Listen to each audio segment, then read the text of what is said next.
इससे तुम्हारा एनवायरनमेंट बचा था क्या? एनवायरनमेंट एक आध बार किया हो, तुम्हारा नहीं करवाया था।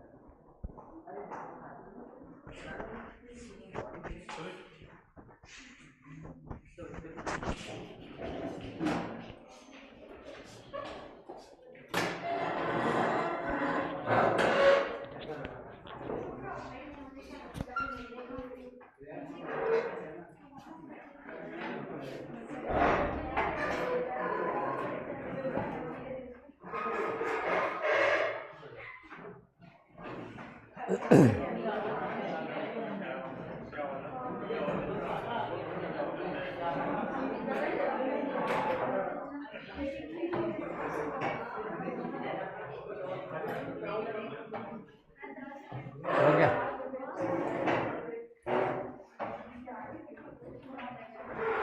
चलिए, हो गया सबका, स्टार्ट करें।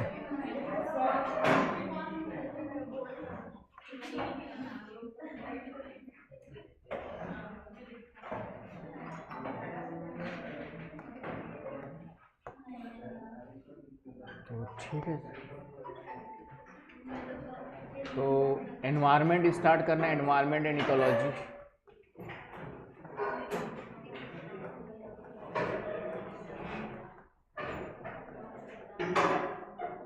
पर्यावरण एवं पारिस्थितिकी कहते हैं।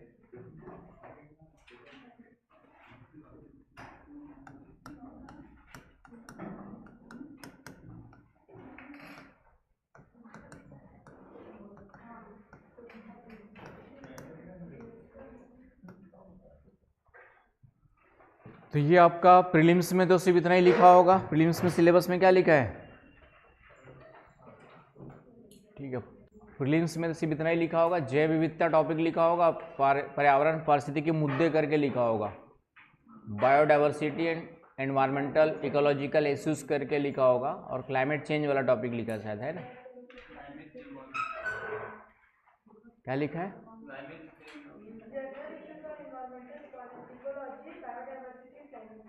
ठीक है, तो स्पेसिफिक दो टॉपिक अलग से लिखा है, क्लाइमेट चेंज एंड बायोडाइवर्सिटी, और बाकी जो है general environment and ecological issues या रिलेटेड टॉपिक्स लिखा हुआ है। तो उसमें पॉल्यूशन वगैरह सब आ जाएंगे।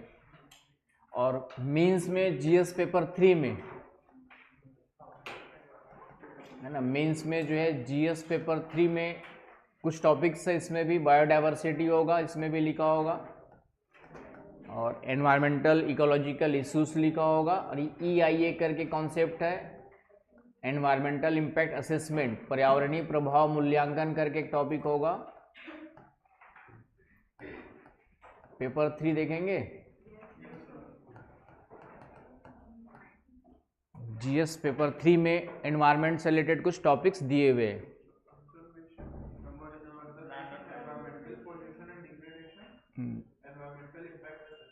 ठीक है, आपका पहला क्या बोले? कंजर्वेशन का मतलब एनवायरमेंट कंजर्वेशन से हो गया, है ना। बायोडाइवर्सिटी में एक टॉपिक अलग से लिखा होगा थर्ड पेपर में, ठीक है। और फिर एनवायरमेंटल पॉल्यूशन एंड डिग्रेडेशन लिखा होगा, और हाँ, एनवायरमेंटल इम्पैक्ट असेसमेंट करके लिखा हुआ है, ठीक है। तो ये तो बस लिखे हुए, लेकिन पढ़ना बहुत सारा है। एनवायरमेंट इकोलॉजी करंट से जुड़ा हुआ टॉपिक है, तो हर चीज़ इसके अंतर्गत जो हो रही है एनवायरमेंट से रिलेटेड सब चीज़ें इसके अंतर्गत आ जाती है। तो एक, लेकिन जो टॉपिक्स लिखे हैं उसको ज़्यादा अच्छे से तैयार करके जाना है, क्योंकि सिलेबस देख करके पेपर सेटर जो है पेपर बनाता है, तो वहाँ से ज़्यादा क्वेश्चंस रहेंगे। तो बायोडाइवर्सिटी से क्वेश्चंस ज़्यादा रहते हैं, ठीक है, क्योंकि स्पेसिफिक मेंस में भी है, प्रीलिम्स में भी लिखा हुआ है। और इश्यूज़ का मतलब ये जो पर्यावरणीय समस्याएं हैं, तो global warming, climate change, environmental pollution, है ना, ये सब टॉपिक्स अपने आप उसमें आ जाते हैं। आगे बस समझ में। तो सिलेबस और ऑप्शनल का भी सिलेबस देखेंगे साथ में। तो ऑप्शनल में भी जितना पढ़ेंगे वो ऑप्शनल में भी वही टॉपिक्स काम आएंगे, बस ऑप्शनल में सिलेबस की जो हेडिंग है थोड़ा सा डिफरेंट है, तो उस हेडिंग को भी साथ साथ ले करके चलेंगे कि क्या क्या हेडिंग है आपके जो है। तो साथ में ऑप्शनल के सिलेबस को भी साथ में लग करके चलोगे, राहुल एंड बाकी जो भी ऑप्शनल वाले हैं सभी बच्चे, क्लियर है। और हेडिंग को भी पढ़ेंगे। तो आज तो हम लोग स्टार्ट कर रहे हैं, बेसिक चीज़ें हैं आपके पास। तो सबसे पहले हमारे पास 3 वर्ड, एक एनवायरनमेंट, इकोलॉजी और एक इकोसिस्टम।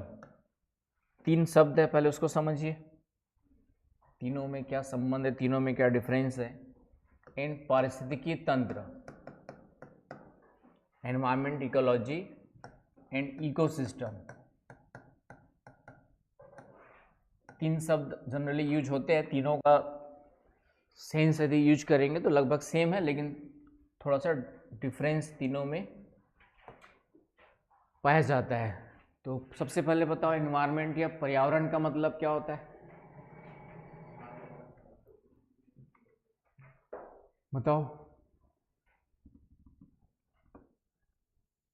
पर्यावरण का मतलब, पर्यावरण को परिभाषित करना हो तो क्या परिभाषित करोगे?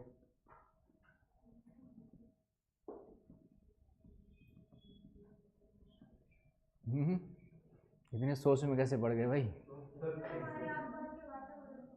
ठीक है, सामान्य शब्दों में यही कहा था, हमारे आसपास का जो भी वातावरण दिखाई दे रहा है उसको हम लोग क्या कहते हैं? पर्यावरण कहते हैं, है ना। Surroundings of earth, surroundings of us. ठीक है, हिंदी में तो पर्यावरण का जो संधि विच्छेद होता है वह परि प्लस आवरण। परि का मतलब होता है चारों ओर, और आवरण का मतलब होता है ढकाव, चारों ओर से घिरा हुआ क्षेत्र। आवरण का मतलब क्या होता है? घिरा हुआ, ये हुआ ना भाई, कवर्ड। तो किसके चारों ओर? पृथ्वी के चारों ओर, है कि नहीं? तो पर्यावरण का मतलब यहां पर हो गया पृथ्वी के चारों ओर का आवरण, पृथ्वी के चारों ओर का आवरण, ये हुआ आपका सराउंडिंग्स ऑफ अर्थ। तो पृथ्वी के चारों ओर क्या क्या दिखाई दे रहा है तुम लोग को?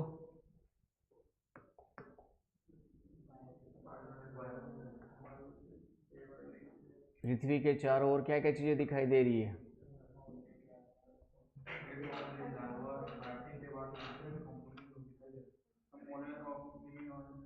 ठीक है, तो सबसे पहले अपने चारों ओर देख लो, तो क्या दिखा रहा है? दीवाल।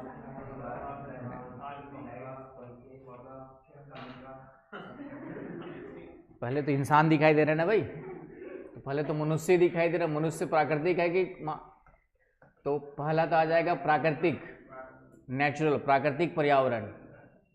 तो प्राकृतिक पर्यावरण में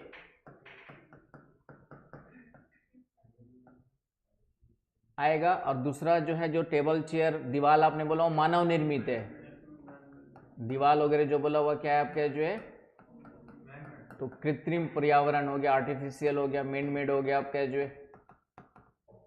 तो पर्यावरण के दो भाग हो गए। पहली बात तो आज की डेट में पर्यावरण जब वर्ड यूज करेंगे तो उसमें प्राकृतिक प्लस मानवीय दोनों पर्यावरण आ जाता है। तो पहला स्टेटमेंट तो यही ध्यान रखना है, क्वेश्चन आ सकता है कि पर्यावरण में केवल प्राकृतिक चीज़ों को लिया जाता है। तो स्टेटमेंट क्या हो जाएगा? गलत, क्योंकि पर्यावरण में दोनों ही चीज़ें आ जाएंगी। मानव निर्मित पर्यावरण भी कहीं ना कहीं नेचुरल पर्यावरण को क्या करता है? प्रभावित करता है। और मानव निर्मित पर्यावरण निर्भर किस पर है? प्राकृतिक पर ही। जो है दीवार बनाए तो सीमेंट बनाया, सीमेंट बनाने के लिए कहीं ना कहीं चूना पत्थर और बाकी चीज़ें यूज किया आपने, कहाँ से निकाली? प्राकृतिक पर्यावरण से निकाला।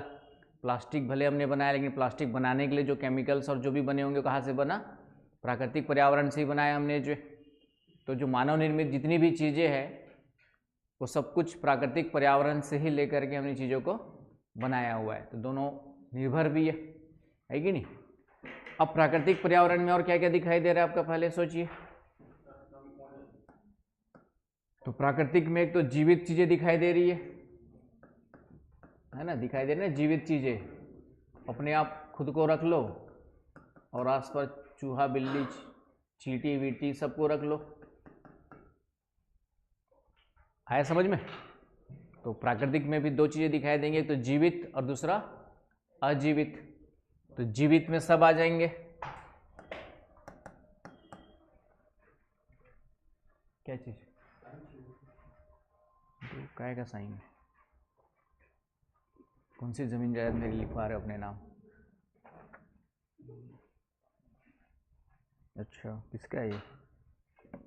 किसका है वो तो? अच्छा, किसका है?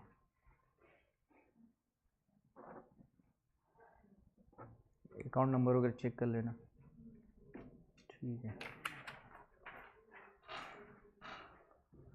अजैविक, अबायोटिक। तो प्राकृतिक में भी दो चीज़ें दिखाई देंगी, एक तो जीवित जितने भी चीज़ें जिसमें सूक्ष्म बैक्टीरिया से लेकर के सूक्ष्म पौधों, एल्गी, शैवाल से लेकर के सबसे बड़ा जानवर कौन है पृथ्वी पर, है ना, डायनासोर तो खत्म हो गया, है ना। ब्लू व्हेल माना जाता है, समझ गया ना भाई। आज की डेट में सबसे बड़ा जानवर कौन माना जाता है, ब्लू व्हेल, नीली व्हेल मछली जो सबसे बड़ी है आपकी, जो नीली मछली, नीली व्हेल, क्या साक्षी सुने हो नाम, ये सबसे बड़ा जानवर माना जाता है। और सबसे खतरनाक जानवर कौन है, ठीक है, सबसे खतरनाक जानवर में इंसान आ जाएगा, है कि नहीं। क्या हो गया उदित, कुछ और याद आ गया क्या, खतरनाक है। तो सभी इंसान आ जाते हैं खतरनाक, कोई कम खतरनाक, कोई ज़्यादा खतरनाक है, ठीक है।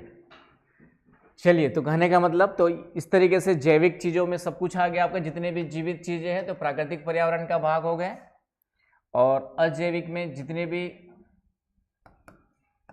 नॉन लिविंग, जैसे सबसे इंपॉर्टेंट है जल, मृदा, वायु, है कि नहीं, मृदा, जल, वायु, ये सब आ जाएंगे, है ना। और भी जितने भी खनिज संसाधन है सब भी आ जाएंगे, लेकिन हम इसको मुख्य रूप से देखेंगे अजैविक में। तो स्थल ले लेते हैं आपका, स्थल नहीं रहेगा तो हमारा रहेंगे कहाँ पर, पानी नहीं रहेगा तो कितने दिन तक जिंदा रहोगे, और उसके अलावा जो है वायु का होना जरूरी है। तो तीन चीज़ें जरूरी है स्थलीय जीव जंतु वनस्पतियों के लिए, है कि नहीं। तीनों में से एक भी नहीं रहेगा तो हमारा जीवन यहाँ पे संभव होता है क्या, नहीं होता, राइट। जलीय जीवों के लिए भी स्थल जरूरी होता है, क्योंकि इस जल के अंदर भी जो पोषक तत्व वगैरह कहाँ से जाते हैं, स्थल से ही, हवाओं के द्वारा, नदियों के द्वारा ले जाए जाते हैं।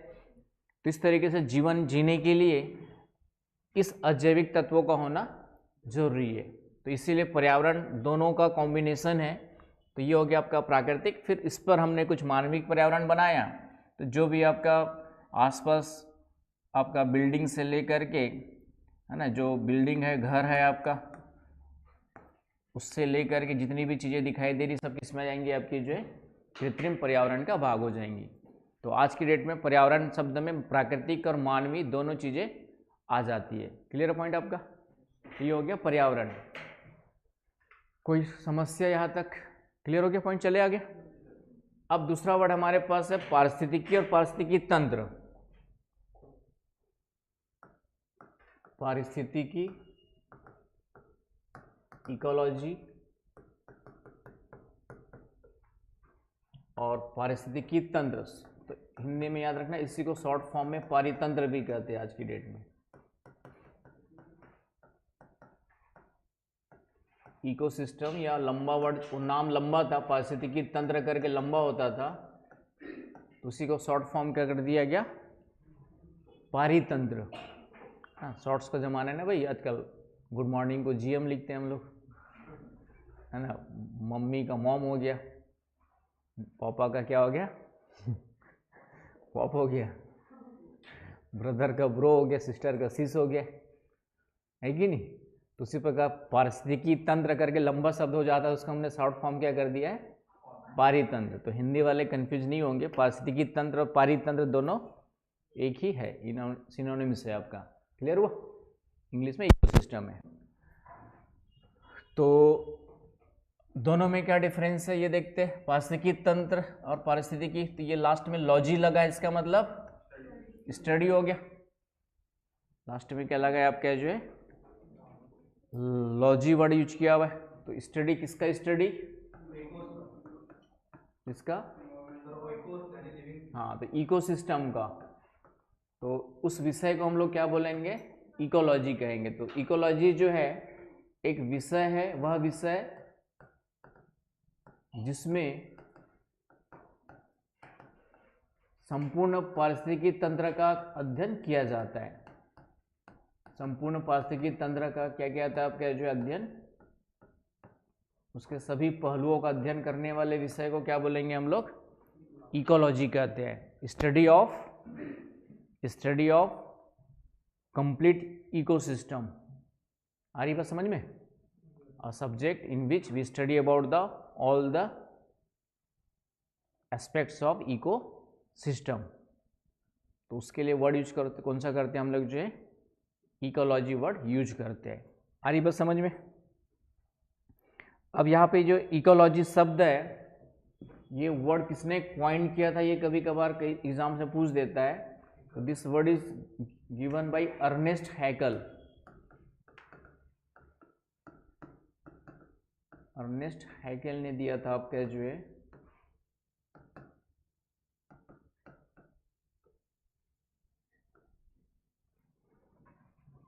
अर्नेस्ट हैकल ने दिया था। क्लियर है? अब यहाँ पे नया एक वर्ड आ गया हमारे पास, पारिस्थितिकी तंत्र, एक नया शब्द आ गया। तो तंत्र क्या होता है पहले बताओ, क्या होता है?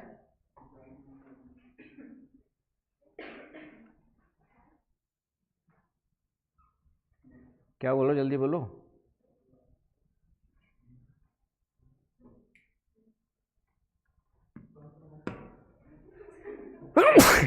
एक तो तंत्र हो गया, जादू टोना है, तो उसमें मंत्र है, तंत्र।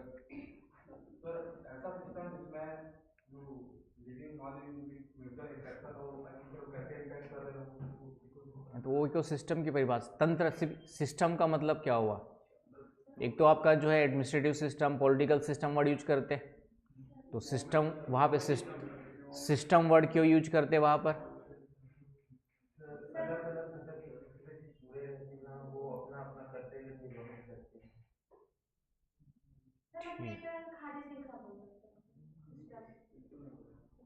ठीक है। हाँ, तो सिस्टम का यहाँ पे मेन है आपका इंटरकनेक्शन, इंटर रिलेशन, है ना। जहाँ कहीं भी इंटर रिलेशन होगा उसके लिए हम लोग सिस्टम वर्ड यूज करते हैं। जैसे एडमिनिस्ट्रेटिव सिस्टम बोलते हैं, क्योंकि कहीं ना कहीं सभी एडमिनिस्ट्रेटिव पार्ट जो है आपके क्या है, एक दूसरे के साथ जुड़े हुए है कि नहीं। पॉलिटिकल सिस्टम बोलते हैं कि जितने भी पॉलिटिकल डायमेंशंस है सब आपस में एक दूसरे के साथ कहीं ना कहीं कनेक्टेड है। सबसे एग्जाम्पल है मानव शरीर एक तंत्र के रूप में काम करता है। आपका जो ह्यूमन बॉडी क्या है, आपका जो है सिस्टम के रूप में काम करती है। ह्यूमन मानव शरीर तंत्र करके आपने हेडिंग पढ़ा होगा बायोलॉजी वाले, क्या नसरीन पढ़ा है? तो मानव शरीर तंत्र, तो तंत्र क्यों बोलते हैं मानव शरीर को? क्योंकि सभी अंग हमारे आपस में कहीं ना कहीं क्या है, एक दूसरे के साथ जुड़े हुए हैं, एक दूसरे से प्रभावित होते हैं, एक दूसरे को प्रभावित भी करते हैं। होता है कि नहीं होता है? तो उसके लिए हम लोग तंत्र वर्ड यूज करते हैं। तंत्र का सिंपल सा मतलब होता है दो या दो से अधिक तत्वों का समूह, दो या दो से अधिक तत्वों का समूह जो आपस में क्या होते हैं, अंतर संबंधित होते हैं। अंतर संबंध होना जरूरी है। इसका मेन कीवर्ड कौन सा है? मेन जो कॉन्सेप्ट क्या है आपका जो है, जो आपस में अंतर संबंधित होते हैं।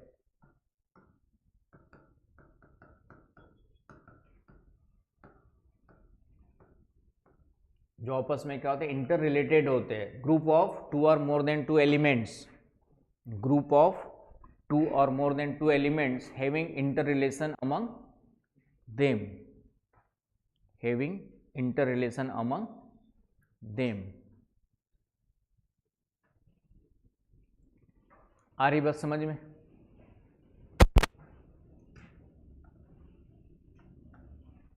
तो उसको तंत्र कहा जाता है। तो यहाँ तक कोई डाउट है तो बताएं, तंत्र का मतलब समझ में आ गया? तो मानव शरीर एक तंत्र के रूप में। अब यहाँ पर हम लोग पर्यावरण के लिए पारिस्थितिकी तंत्र वर्ड यूज करते हैं, है ना। पर्यावरण तो हो गया जो हमारे आसपास दिखाई दे रहा है, जब उसको आप सेपरेटली देख रहे हो, स्वतंत्र रूप से देख रहे हो, तब तो वो हमारे लिए पर्यावरण है। पेड़ है, पौधे है, जीव है, जंतु है, सब हम लोग आपस अब अलग अलग इंडिविजुअल के रूप में देख रहे हो तो वह क्या हो गया, पर्यावरण हो गया। लेकिन जब आपस में उनके बीच में अंतर संबंध की बात करेंगे तब वही क्या बन जाता है आपका जो है, पारिस्थितिकी तंत्र। क्यों? क्योंकि मैंने अभी बताया कि इनके बिना इनका जीवन संभव नहीं है। और ये भी फिर इनको भी कुछ ना कुछ तरीके से प्रभावित करते हैं आपस में। तो ये जैविक चीज़ें जो है अजैविक तत्वों पर निर्भर है कि नहीं? इनके साथ इनका रिलेशन है, स्थल नहीं होगा, जल नहीं होगा, वायु नहीं होगा तो हम लोग यहाँ पर होते ही नहीं। कुछ तरह के लिए हवा गायब कर दो, यहाँ से वैक्यूम कर दो पूरे कमरे को और हम लोग को बैठा दो, तो कुछ देर बाद हम लोग सही हो जाएंगे, है कि नहीं? तो इस तरीके से तो जितने भी जीवित चीज़ें हैं, जैविक चीज़ें हैं, अजैविक तत्वों पर पूर्ण निर्भर है कि नहीं? और फिर अजैविक तत्वों को फिर हम फिर से क्या करते हैं? प्रभावित भी करते हैं, फिर प्रभावित भी होते हैं। बहुत ज़्यादा हमने इनका विनाश किया तो आज ग्लोबल वार्मिंग, क्लाइमेट चेंज, है ना, गंदा पानी, गंदी हवा, सब क्या कर रहे हैं? झेल रहे है कि नहीं भाई? तो हमारे ही कुकर्मों का क्या है? परिणाम है। तो इस तरीके से ये जैविक और अजैविक तत्व जो है आपस में क्या है? अंतर संबंधित है। इसी अंतर संबंध को हम लोग क्या कहते हैं? इको अंतर संबंधित है। अब क्या जो अंतर संबंध पाया जाता है, इसी अंतर संबंध के कारण से इसे हम लोग क्या कहते हैं? पारिस्थितिकी तंत्र कहते हैं। क्या कहते हैं? आप क्या जो पारिस्थितिकी तंत्र कहते हैं। आया समझ में कि जो हमारी चीज़ें हैं पूरे पृथ्वी पर, जो भी चीज़ें पाई जाती है उसके लिए सबसे बेस्ट वर्ड हम लोग यूज कर सकते हैं इकोसिस्टम। जब इकोसिस्टम की बात करते हैं तो सब कुछ उसके अंतर्गत आ जाता है कि जो भी पर्यावरण की चीज़ें हैं और उनके बीच में अंतर संबंध है, उन सब चीज़ों को हम लोग ध्यान देते हैं, तब वो इकोसिस्टम बन जाता है। आया समझ में यहाँ तक? तो इकोसिस्टम की परिभाषा क्या होगी, थोड़ा सा उसको देख लेते हैं, बाकी कॉन्सेप्ट समझ में आ गया होगा। तो इकोसिस्टम की परिभाषा देखते हैं। सबसे पहले पारिस्थितिकी तंत्र हेडिंग डाल लो और उसकी परिभाषा लिख लो।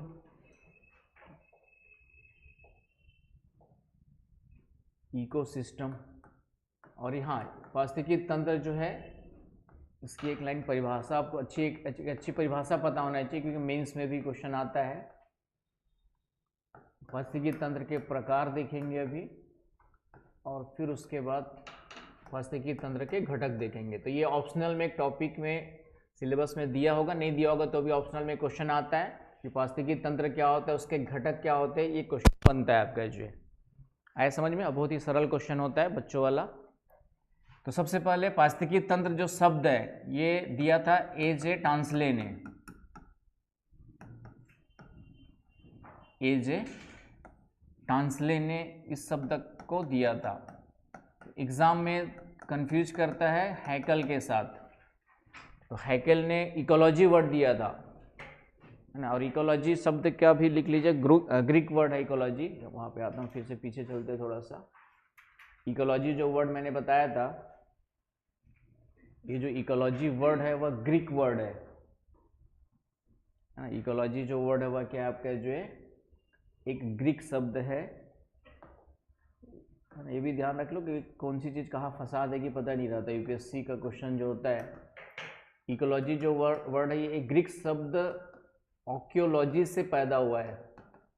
एक ग्रीक वर्ड है आपका जो है ऑक्योस, दो शब्दों से मिल करके पहले था ओकियोस, ओइको, ऑक्योस नहीं ओइकोस, और ओइकोस का मतलब होता है आपका जो है होम या हाउस होल्ड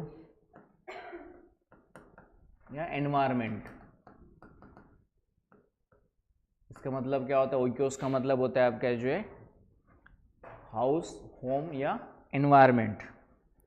और लोगोस का मतलब होता है, लोगोस का मतलब होता है आपका जो है स्टडी या डिस्कोर्स।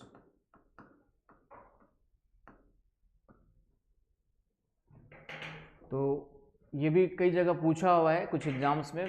फैक्चुअल यूपीएससी तो नहीं पूछेगा, लेकिन फैक्चुअल पता होना चाहिए आप लोग को, क्योंकि कल के दिन में, है ना, एग्जाम देने की कंजूसी मत करना। जहाँ कहीं कोई एग्जाम छत्तीसगढ़ पीएससी निकला तो भी दे दो, छत्तीसगढ़ जीएस के क्वेश्चन नहीं बनेंगे, बाकी तो बना ही लोगे। छत्तीसगढ़ जीएस के क्वेश्चन में कुछ तुक्का मार लेना। जितनी एग्जाम दोगे एक कॉन्फिडेंस और प्रैक्टिस करोगे तो कॉन्फिडेंस आएगा। यूपी पीसीएस की वैकेंसी आएगी, भर देना। सिर्फ यूपी के क्वेश्चन अलग रहेंगे, बाकी पूरा सिलेबस यूपीएससी के समान ही है, और उसके लिए कुछ नहीं करना। यूपी का अलग से 2 बुक आती है TMH की, मंगा के पढ़ लेना। 2 की एक ही बुक आती होगी प्रीलिम्स के लिए, उसी को 10 बार पढ़ लो। तो यूपी के जो क्वेश्चन है, यूपी की ज्योग्राफी, यूपी की हिस्ट्री, यूपी की कॉन्स्टिट्यूशन मतलब पॉलिटिकल सिस्टम थोड़ा सा, तो उससे आपका काम हो जाएगा। जितना एग्ज़ाम दोगे उतना नुकसान नहीं करेगा, थोड़ा सा पैसे जाएंगे, थोड़ा सा इधर उधर जाना पड़ेगा एग्ज़ाम देने के लिए, लेकिन दोगे तो फ़ायदा ही करेगा। आया समझ में? तो क्योंकि पता चलेगा ना जो पढ़ा है उसमें से कितना आंसर निकाल पा रहे हैं, नहीं निकाल पा रहे हैं। तो यहाँ पर क्वेश्चन है कि इकोलॉजी जो वर्ड है it comes from Greek word oikos, it means house, home या एनवायरनमेंट होता है। और सेकंड प्लस लोगोस, लोगोस का मतलब ही होता है स्टडी या डिस्कोर्स ऑफ। आया समझ में? तो इस तरीके से इकोलॉजी मतलब क्या होगा, स्टडी ऑफ एनवायरनमेंट या स्टडी ऑफ होम। किसका होम? हम लोग का घोर, हम मतलब जीव जंतु वनस्पति सब आ जाएंगे, है ना। हम लोग सिर्फ मनुष्य ही नहीं आता है, पृथ्वी पर उतना ही हक किसका भी है, चींटी का भी है ना, बैक्टीरिया का भी है ना, जो अपघटक है, डिकम्पोजर्स है, उसका भी उतना ही इम्पोर्टेंस है हमारे लिए जीवन में। ये बात है, हम लोग उसको ध्यान नहीं देते हैं। समझ में आया? चलिए, तो यहाँ तक समझ में आ गया ये वाला। तो यहाँ पर हमने इकोसिस्टम की बात की, तो ये शब्द किसने किया था? एजी टांसले ने। एग्जाम में कन्फ्यूजन होता है जब दोनों वर्ड आएंगे, हैकल ने किया था, टांसले ने। तो टांसले वाला तंत्र से याद रखना। उसके बाद परिभाषा क्या होगी, तो लिखिए परिभाषा, एक लाइन लिखिए। कोई भी वह इकाई क्षेत्र, कोई भी वह पृथ्वी का, जोड़ देना, कोई भी वह पृथ्वी का इकाई क्षेत्र, कोई भी वह पृथ्वी का इकाई क्षेत्र पर यूनिट ऑफ एरिया ऑफ अर्थ, कोई भी वह पृथ्वी का इकाई क्षेत्र जहां पर जैविक एवं अजैविक घटकों में अंतर संबंध पाया जाता है। जैविक एवं अजैविक घटकों में अंतर संबंध पाया जाता है, पारिस्थितिकी तंत्र कहलाता है ना। इंग्लिश में आपका जो है पर unit of area of earth having interrelation among biotic and abiotic elements.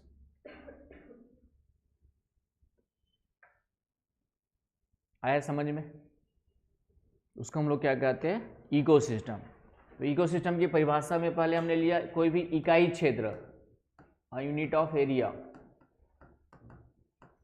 तो इकाई क्षेत्र का मतलब समझती है, कोई भी यूनिट क्या हो सकती है? कुछ भी हो सकती है, छोटा बड़ा कुछ भी हो सकती है। इकाई क्षेत्र का मतलब यहाँ पे साइज से, यदि हम चुटकी भर मिट्टी भी उठाएंगे, समझ गए, चुटकी भर मिट्टी भी उठाएंगे तो वह भी अपने आप में क्या है? इकोसिस्टम है। कि उस मिट्टी में छोटे मोटे बैक्टीरियास होंगे, कुछ माइक्रो ऑर्गेनिजम्स होंगे आपके जो है ना, बस समझ में। ड्रॉप ऑफ वाटर, पानी की एक बूंद भी क्या कहलाती है आपकी जो है? पानी की एक बूंद भी क्या कहलाती है? इकोसिस्टम के रूप में काम करती है। आया समझ में? पानी की एक बूंद भी हो सकती है, इकाई यूनिट जो है, यूनिट क्या हो सकता है? पानी की एक बूंद भी हो सकती है, या फिर संपूर्ण पृथ्वी हो सकती है। इकोसिस्टम के रूप में काम करता है। आया समझ में? आ रही बात समझ में? नहीं आ रही है? क्वेश्चन आ जाएगा कि पारिस्थितिकी तंत्र का आकार कुछ भी हो सकता है, तो स्टेटमेंट सही है गलत है? सही है। पानी के एक बूंद के बराबर छोटा भी हो सकता है, पूरी पृथ्वी भी, इसको पृथ्वी पर जहाँ पे जीवन पाया जाता है उसको हम लोग क्या कहते हैं? जैवमंडल कहते हैं, बायोस्फीयर।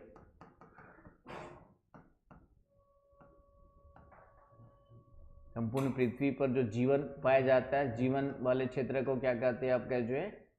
जहाँ पे लाइफ एग्जिस्ट करती है, that is known as the biosphere. तो बायोस्फीयर में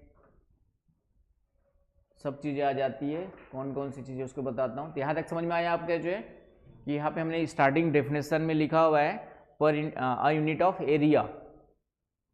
एरिया मतलब कुछ भी हो सकता है, छोटा सा अपने आप में पौधा भी अपने आप में क्या इकोसिस्टम है। मैंने कहा पानी की एक बूंद भी इकोसिस्टम है। कैसे? क्योंकि पानी की एक बूंद में भी कुछ ना कुछ बैक्टीरियास होंगे, है कि नहीं? उसमें भी कुछ माइक्रो ऑर्गेनिजम्स होंगे, होता है कि नहीं होता है। तो इस कारण से पानी की एक बूंद भी अपने आप में क्या हो गई, इकोसिस्टम हो गई। और पूरा बड़ा से बड़ा देखेंगे तो पूरी पृथ्वी इकोसिस्टम के रूप में काम कर रही है। तो इकोसिस्टम जो पृथ्वी काम कर, इसको बायोस्फीयर कहा जाता है, क्योंकि सभी जगह जीवन संभव नहीं है। जहां पर तीन चीजें एक साथ मिलेंगी वहीं पर जीवन संभव है। तीन चीजें कौन सी हो गई, है ना। एक तो हो गया लैंड चाहिए आपको रहने के लिए, जिसको हम लोग लिथोस्फीयर कहते हैं। दूसरा चाहिए पानी, आप कह जो है जल, वाटर, जिसको हम लोग हाइड्रोस्फीयर, हिंदी में स्थल मंडल, हाइड्रोस्फीयर, जल मंडल। और तीसरा वायु चाहिए भाई, जिसको हम लोग एयर के लिए वायुमंडल कहते हैं, एटमॉस्फेयर।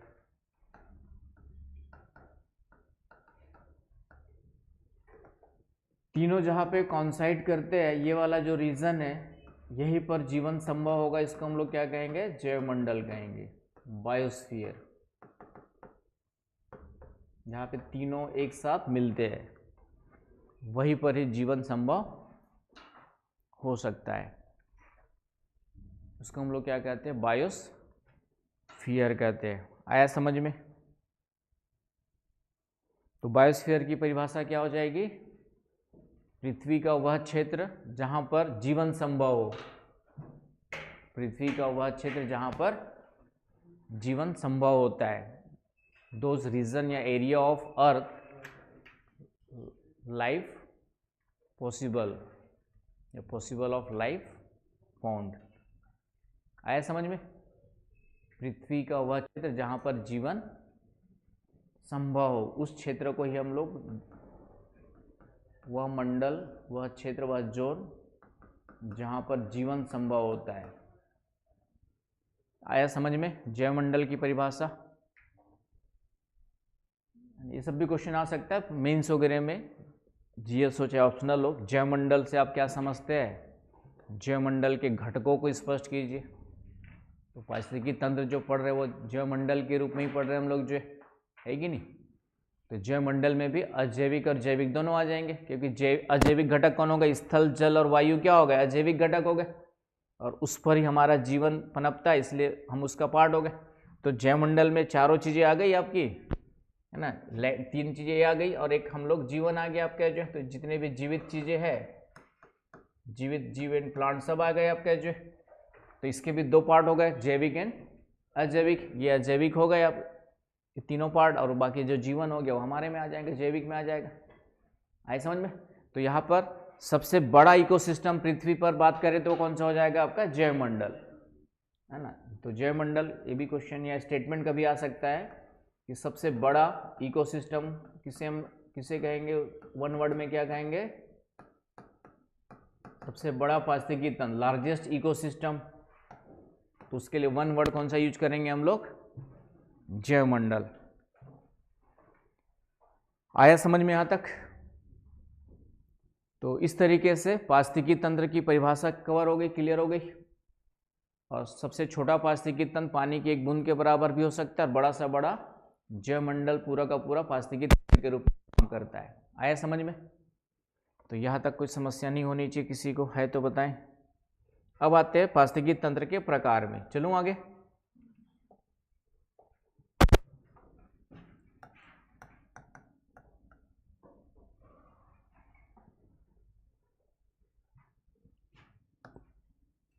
तो प्रकार में पहले तो दो प्रकार हो जाएंगे, स्थलीय पारिस्थितिकी तंत्र, टेरेस्ट्रियल,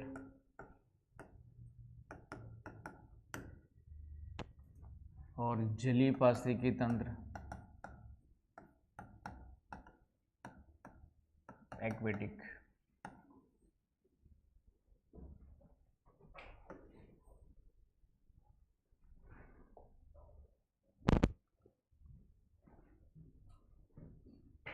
चलिए आगे, स्थलीय और जलीय। तो स्थलीय का मतलब समझिए कि स्थल पर जितनी भी चीज़ें आपको इकोसिस्टम के रूप में दिख रही है वो सब कुछ आ जाएगा आपके जो। तो स्थली में एक छोटा सा पौधा भी अपने आप में क्या है, पानी स्थल के ऊपर पाया जाने वाला पौधे से लेकर के बड़े बड़े ट्री तक सब आ जाएंगे, वृक्ष तक आ जाएंगे इकोसिस्टम के रूप में। Clear point.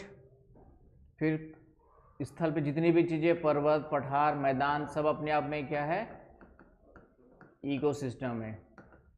Mountains, plateaus, planes, घाटी तंत्र हो जाएगा आपका जो। तो स्थल पर जितनी भी चीज़ें पाई जाती है वो अपने आप में स्थलीय पारिस्थितिकी तंत्र का क्या हो गया, भाग हो गया। घास, जहाँ से निकलोगे घास, कहीं पे भी घास उगी दिखेगी वो भी अपने आप में क्या है, घास का मैदान। घास मैदान ना भी हो, छोटा सा घास का क्षेत्र भी है, ग्रास।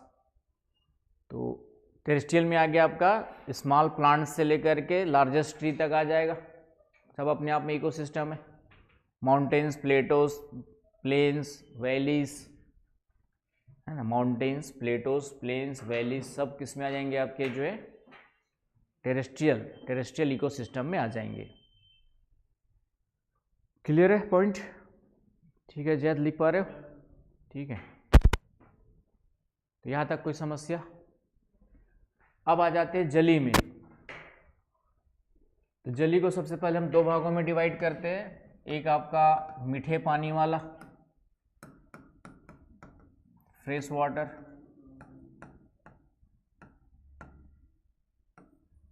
तो अगली बार पिकनिक जाओ, चाहे नदी के पास जाओ, चाहे कहीं पे भी जाओ, पानी लेके चलना है बनाने के लिए भी। और समझ गए?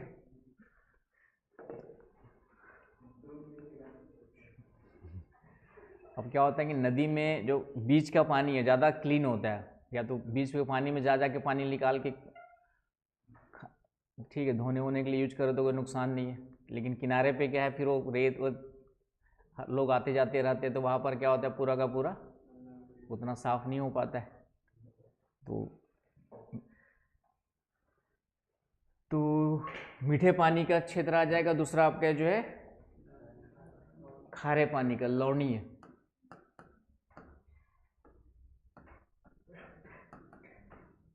Saline water. तो ये दो भागों में डिवाइड करेंगे। मीठे पानी को फिर से दो भागों में डिवाइड करते हैं। एक आपका स्थिर जली, स्टेशनरी, और एक आपका अस्थिर। अस्थिर वर्ड ज़्यादा बेटर नहीं, गतिशील, मोबाइल।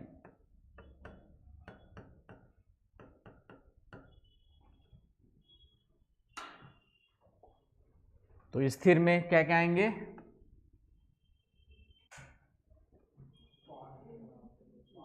है ना, लेक्स आ जाएंगे आपकी जो है, जितने भी लेक्स, झीलें हो गई आपकी जो है, तालाब हो गए, पॉन्ड्स हो गए, है ना। और एक छोटा सा कोई पानी जमा होता है तो उसको लोकल लैंग्वेज में पोखर कहा जाता है, छत्तीसगढ़ में डबरी कहा जाता है ना। छत्तीसगढ़ी में डबरी बोलते हैं और बाकी कॉमन वर्ड पोखर, इंग्लिश में भी पोखर ही लिखेंगे लोकल टर्मिनोलॉजी में, मतलब छोटा मोटा पानी का कहीं जमा हुआ क्षेत्र है। तो स्थिर का मतलब हो गया जहाँ पे पानी एक जगह पर रुका हुआ है, तो उसको हम लोग स्थिर जली में रखेंगे, कॉमन है।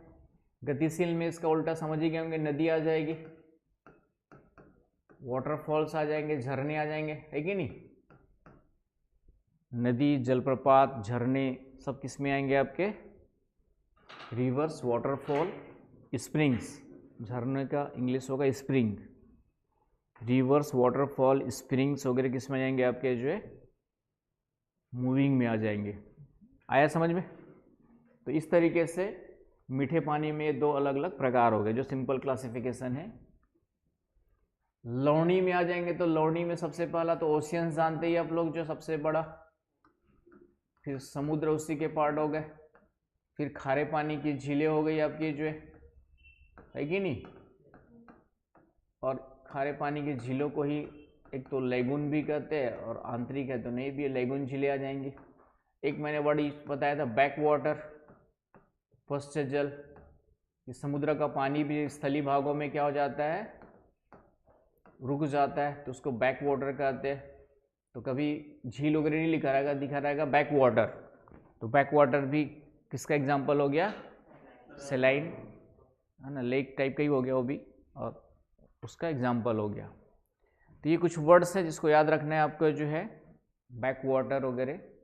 तो यहाँ पे क्वेश्चन सिंपल सा उतना ही पूछेगा, कौन सा सेलाइन वाटर इकोसिस्टम है, कौन सा फ्रेश वाटर इकोसिस्टम है, या कोई स्टेटमेंट वगैरह देगा उसमें यूज कर लेगा। कौन सा मूविंग है, मोबाइल है आपका जो है, कौन सा स्थिर है, ये सब आ जाएंगे।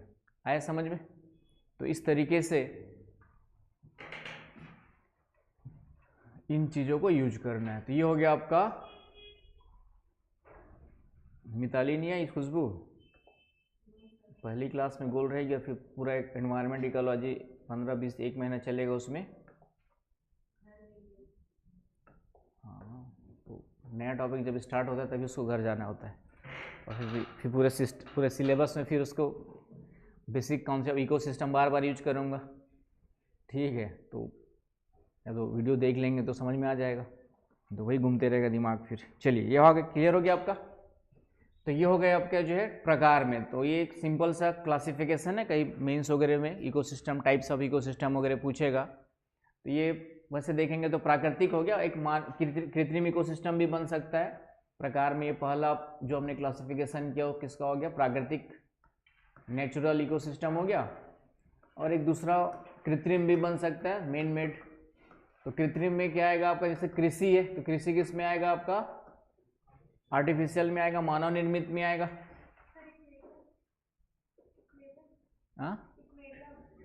एक्वेरियम भी कृत्रिम में आ जाएगा, है ना। उसमें अब प्रकृति ने बना के थोड़ी एक्वेरियम भेजा तुमको, तो एक्वेरियम भी किस में आ जाएगा आपका? कृत्रिम में आ जाएगा, सीधी सी बात है कि नहीं। तो जितने भी आप एग्रीकल्चर हो गया, एक्वेरियम हो गया, जो आपके घर का गार्डन है, गमले में पौधा उगाया, सब किस में आ जाएंगे आपका? जो है आर्टिफिशियल में आ जाएगा, है कि नहीं। हमने जो अलग से उगाया मनुष्य ने, वो सब आर्टिफिशियल में आ जाएंगे। गार्डनिंग हो गया आपका,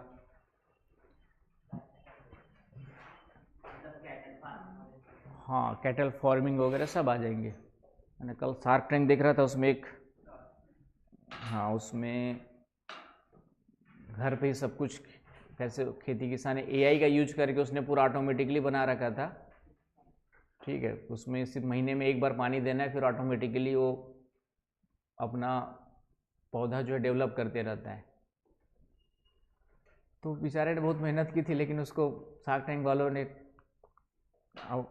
एक्सपेरिमेंट कर करके, लेकिन उसका होता क्या है कि उसका बिजनेस नहीं बना सकते। अब कौन घर में ही सेब उगाएगा, कौन घर में ही एप्पल उगाएगा, अपना ऑरेंज उगाएगा, सब्जी उगाएगा, कितने लोग इंटरेस्ट लेंगे? है, मुझे साल से लोग तो बिल्कुल नहीं लेंगे। ठीक है, और उसका रेट भी इतना ज़्यादा था कि जिसका पर्पस तो सॉल्व हो नहीं रहा था। तो कभी कभी कुछ अच्छी खोजें भी जब लगता है कि उसका इकोनॉमिकली हम लोग यूज नहीं कर सकते, तो कोई फ़ायदा नहीं हो सकता है। तो देखा करो शार्क टैंक वगैरह, उसमें कुछ चीज़ आइडियाज़ मिलते हैं, कुछ नई चीज़ें मिलती है ना। इधर उधर के रील्स, फालतू मारधार गाली गलौच वाले वेब सीरीज देखने से बेटर है कि कुछ नॉलेजेबल चीज़ें देख लिया करो। क्या बोल रहे राहुल? हाँ हाँ, विकास क्या बोल रहे हो? डोरेमोन, हाँ डोरेमोन, हाँ नहीं सही है। वो अपना जो उसका फील्ड है ना, वीडियो बनाने के लिए, एनिमेशन के लिए, उसके लिए वो फायदेमंद है। तो सबका जिसमें जहाँ इंटरेस्ट है, लेकिन वो मुझे लगता है गाली गलौच और मार धाड़ वाली जो वेब सीरीज़ क्राइम वाली देखने से बेटर है कि आप कुछ इनोवेटिव ऐसी चीज़ें देखो जो भविष्य में आपके कैरियर या आपके नॉलेज के लिए काम आ सके, तो ज़्यादा बेटर है। क्योंकि वो मार धाड़ वाली फिल्म देखोगे, थोड़ी देर बाद खुद तुम्हारा दिमाग भी मार धाड़ में जाने लगेगा, मेंटल फीड। चले, तो ये हो गया हमारा प्रकार। प्रकार में इतनी चीज़ों को याद रखना है। अब आते हैं घटक, कंपोनेंट्स। तो ये क्वेश्चन आता है components of ecosystem, components of ecosystem, पारिस्थितिकी तंत्र के घटक। हेडिंग डाल लीजिएगा, किसके घटक? तो पारिस्थितिकी तंत्र के घटक। तो फिर से इसके दो ही घटक है आपके, जैविक एंड अजैविक। जैविक घटक बायोटिक और अजैविक घटक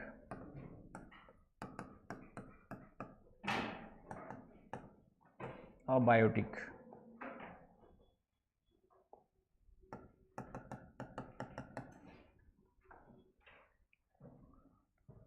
तो फिर से जैविक घटक समझ ही गए होंगे, इतने समझदार तो हुई तुम लोग। जैविक घटक में कौन आएंगे? जितने भी जीवित जीव जंतु वनस्पति ये सब किसका पार्ट हो जाएंगे? आपके जैविक घटक का। और अजैविक का मतलब जिसमें जीवन नहीं पाया जाता है। तो अजैविक में इसको फिर से दो भागों में डिवाइड करेंगे, कार्बनिक, ऑर्गेनिक और अकार्बनिक।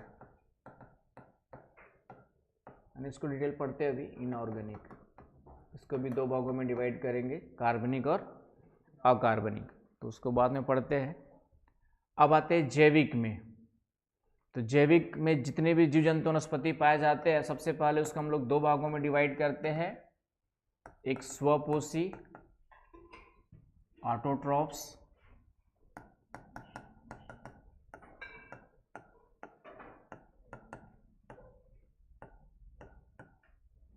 और परपोषी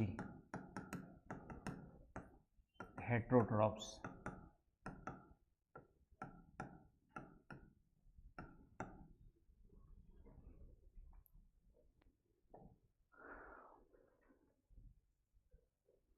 आया समझ में? तो स्वपोषी का मतलब समझ ही गए होंगे, खुद का पोषण जो करते हो। तो ये इसमें क्या आ जाएंगे? ग्रीन प्लांट्स आ जाएंगे, हरे पौधे आ जाएंगे आपके। तो जितने भी ग्रीन प्लांट्स है वही ऑटोट्रॉफ्स है, बाकी सब हम लोग हेट्रोट्रॉफ्स में आएंगे। और यही भोजन निर्माण का काम करते, इसलिए इन्हें हम लोग उत्पादक या प्राथमिक उत्पादक कहा जाता है। उत्पादक पूछे, प्रोड्यूसर्स या प्राथमिक उत्पादक। तो पृथ्वी पर उत्पादक या प्राथमिक उत्पादक की यदि बात हो तो वो कौन आएंगे? आपके प्रोड्यूसर्स और प्राइमरी प्रोड्यूसर्स।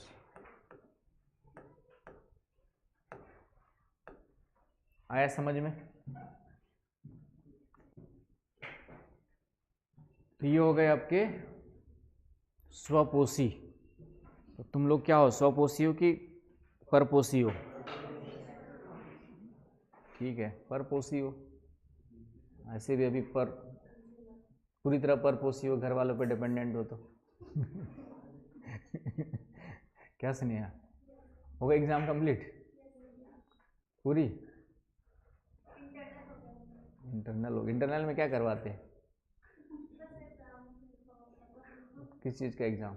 मतलब वही पेपर उसका ही होता है, जो सिलेबस होता है उसी के अकॉर्डिंग। इंटरनल, ठीक है। एक होता है इंटर्नशिप। इंटर्नशिप तो होता है ना किसी के अंडर पहले ट्रेनिंग के रूप में लेना वो। चलिए अब आते हैं दूसरा परपोषी में। तो परपोषी समझ ही गए होंगे कौन आएगा। तो इसको भी दो भागों में डिवाइड करते हैं, एक को कहते हैं उपभोक्ता, कंज्यूमर्स कहते हैं आप कहिए, और एक दूसरे को कहते हैं हम लोग जो है अपघटक। टाइम क्या हो गया?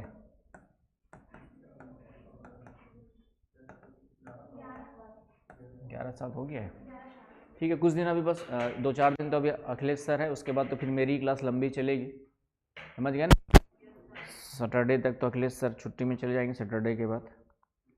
तो इसको फिर कल देखते हैं पूरा डिटेल, और क्योंकि टाइम लग जाएगा पूरा अच्छे समझाने में। तो स्टार्टिंग एनवायरनमेंट का इस तरीके से बेसिक कॉन्सेप्ट के साथ आपका हो रहा है, क्लियर है। तो छोटी छोटी चीज़ें क्लियर होना चाहिए, एक एक टर्म्स क्लियर होना चाहिए, तब जा करके कॉन्सेप्ट वाले जो क्वेश्चन यूपीएससी में पूछेगा वो बनेंगे आपके, चाहे मेंस में लिखना हो चाहे प्रीलिम्स के क्वेश्चन के आंसर निकालने हो। तो ध्यान से क्लास के साथ साथ ही पढ़ना है, जो समझाया जा रहा है समझना है, और जहाँ पे समझ में ना आए पूछ लेना है। और जितने भी क्वेश्चंस आए हुए हैं अभी से तुम अलर्ट मोड में हो जाओ, और आए हुए एनवायरनमेंट के जितने भी क्वेश्चंस है डेली लेकर के आना है, मेंस में ऑप्शनल के भी और जीएस के भी, और प्रीलिम्स में ऑब्जेक्टिव क्वेश्चंस देखना स्टार्ट कर दो, ताकि साथ साथ एनवायरनमेंट के कुछ क्वेश्चन ऐसे होंगे जो लास्ट में अब कुछ फैक्चुअल, कुछ नया, कुछ जीव जंतु खोज में आगे हर साल बहुत सारे आते हैं, तो वैसे वाले क्वेश्चंस को लास्ट में करेंट के साथ देखेंगे। वो बन भी सकते, नहीं भी बन सकते, लेकिन जो ट्रेडिशनल और कॉन्सेप्चुअल बेस्ड क्वेश्चंस है वो बनना ज़रूरी है। कुछ चीज़ें तो बहुत ज़्यादा रटने वाली है, होते एक आध दो क्वेश्चन जो है। अब पश्चिमी घाट में हर साल कुछ ना कुछ नया जीव जंतु वनस्पति पौधा खोजा गया, तो अब सबको रटते तो बैठोगे नहीं, है कि नहीं? तो वैसे क्वेश्चंस भी एक दो चार होंगे वहाँ पर, लेकिन तो क्वेश्चन लेके आना कल से ही।